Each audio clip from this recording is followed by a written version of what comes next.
Agent Peggy Carter leading the Allies in World War II, T'Challa being Star-Lord in a new Guardians of the Galaxy, and who is killing off the Avengers in one of the episodes of What If. I was able to watch all 3 episodes. I'm going to talk about it next.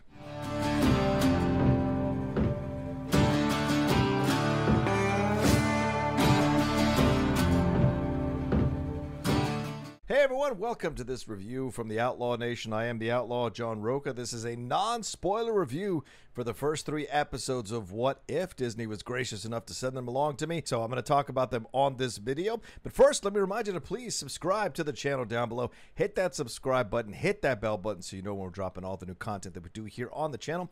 Also, remember to subscribe to me on the Outlaw Nation on Twitch. The Outlaw Nation on Twitch, all one word there. Have some fun with me as I do all kinds of stuff there, watch-alongs, play-alongs, and what have you. And then head on over to the Patreon, patreon.com/John Rocha. Sign up there for the multiple tiers that are available for you to sign up and come hang out with us there and have some fun with our Discord, have some fun with our watch-alongs, all kinds of stuff going on there in the Patreon for you to hang out with and have fun. All right, let's get into this thing. The new Marvel animated series, What If? Slow down a little bit. All right, this one comes to us from creator A.C. Bradley and obviously Marvel and Disney, and Kevin Feige, very intimately involved in the creation of this series. All 3 episodes were screened for critics or for press to talk about, so I'm allowed to talk about them. I'm not going to spoil anything. I'm not even going to tell you what order they come in other than to tell you, and I'm sure all you can guess or have probably read somewhere, that the Captain Carter episode is the first episode in What If. That's the one that's dropping tonight if you're going to watch it midnight or tomorrow when you wake up in the morning and watch it then. But this one I found to be fascinating and so interesting. What a fun exploration of what Captain America, the first Avenger, would have been like if it had been Captain Peggy Carter in charge there and getting the serum and leading the Allies in the fight. I will say this, it does take a lot of what you see in Captain America, the First Avenger, and kind of turn it around, but having Haley Atwell coming back to voice Peggy Carter is an absolute joy. Her power, her strength, her control, and her confidence it really, with this character, is just there to see and hear. I love the animation, really enjoyed the animation. I've seen some people ding the animation for emotional stuff.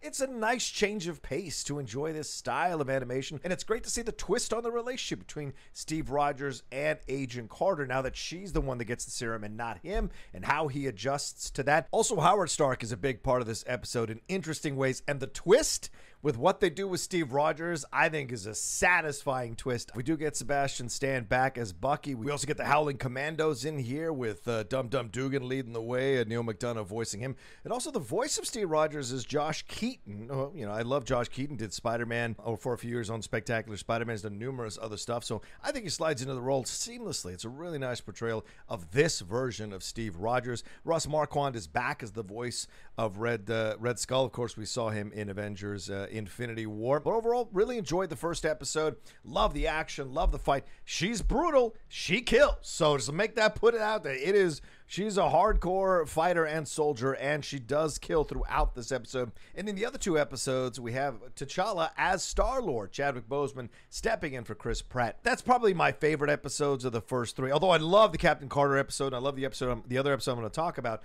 I really enjoy the Guardians of the Galaxy episode. Just kind of shows you how one character, one person can change the entire scope of things in the Guardians of the Galaxy universe and in the MCU overall. And him stepping in as T'Challa is great. We have Karen Gillan coming back as Nebula. Really interesting moments between her and T'Challa that I think are just hot off the screen. Again, great animation here. Love what we get with the Collector. Way more with the Collector in that episode than we've gotten at all in any of the MCU. Really enjoyed that. Seeing Yondu stepping in and being friends with T'Challa, and hearing how the T'Challa story happened, how he was chosen over Star-Lord, and then what happened from there, and then the reveal of when he finds out who's been telling him the truth and who's been lying. That's a fascinating part of the episode as well.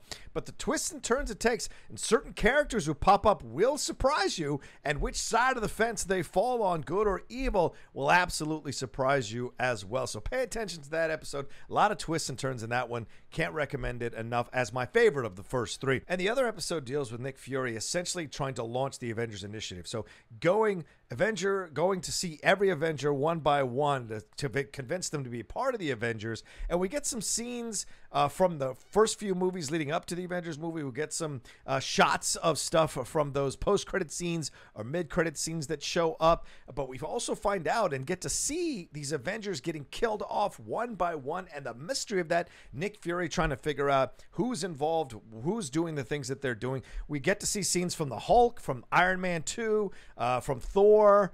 We get to see Hawkeye get a little more screen time as well. We get to see Black Widow be a part of this as well, and possibly getting framed for killing these Avengers. And then we find out who Nick Fury enlists in helping him figure out who is killing the Avengers and what it leads to. And then when we find out the twist of who it is, I think the twist absolutely works. I've seen some other critics complaining about the twist and saying that it doesn't make sense. Well, if you've read the comic books, it makes a lot of sense. And since What If is based out of the comic books, I think it absolutely works with what they're trying to do. Now, some of the things I could ding it for, I think some of the narrative in the third episode could have been a bit more clearer. I think they're depending on you being a bit more in the dark than you might actually be. And I think there could have been a little bit more of a cohesive nature to that third episode. You might have some issues with the first episode feeling like an essential rehash of Captain America, the First Avenger. So I guess I could ding it a little bit for that. I appreciate the inventive ways they twisted around, but some of you may be upset that we're seeing the same scenes over again. It's just Peggy standing in for Steve, and that does happen. So that takes it a little bit away from that episode. So basically, that's why the episode with T'Challa stands out. I don't see too much of familiar scenes in that episode, and the twists and turns with the characters I think work really well and will surprise you and keep you on your toes as a viewer. I don't know that there's much else I could ding it for, to be honest with you. I had such a great time watching these 3 episodes, so I can't recommend them enough to you. I give it 4.5 stars out of 5, 4.5 cowboy hats out of 5. I really enjoyed it and had a blast watching it. Really enjoyed the voiceover work from everybody coming back and the new characters or the new voiceover artists coming in to step in to voice some of the iconic characters that we've gotten to know in the MCU or in the comic books, and it really works. It's a great start to this series from AC Bradley, and I'm excited to see what we're going to get with the subsequent episodes coming down the road. And shout out to Jeffrey Wright, who is essentially what he said in numerous interviews. He is the Rod Serling of the Twilight Zone here for What If. He's essentially introducing each episode as it's starting, and gives you a little bit of a hint and a clue, and then wraps up each episode at the end. We occasionally glimpse him through the episodes, but he does not speak, that I can recall, he does not speak anywhere in the episodes other than at the beginning and at the end. So really enjoyable, though, to see Jeffrey Wright do that, bring that kind of unique voice of his and the gravitas, dare I say it, to that character of the Watcher here in these first 3 episodes of What If. All right, well, let me know what you thought about this review down in the comments section below. And when you get a chance to watch at least the first episode, let me know what you thought about it. Let me know what you thought about the voiceover work, the animation, the pacing of the episode, the action sequences, the way they brought certain people back and made it all work. Let me know what you thought in the comments section below. Remember to hit a like on this video as well and share it on your social media. That's really important. Go ahead and subscribe to the channel as well. Please subscribe down below. Hit that bell button so you know when we're dropping all the new content that we do here on the Outlaw Nation. And of course, come and follow me on Twitch as well, the Outlaw Nation, all one word there on Twitch for the watch-alongs, play-alongs that I'm doing there, and head on over to the Patreon, patreon.com/John Rocha. Come and sign up for one of those tiers there to support all we're doing here on the Outlaw Nation as we grow. All right, much love to you all. Follow me at The Rocazez on Twitter and on Instagram, and I'll see you next time for another brand new review here from the Outlaw Nation.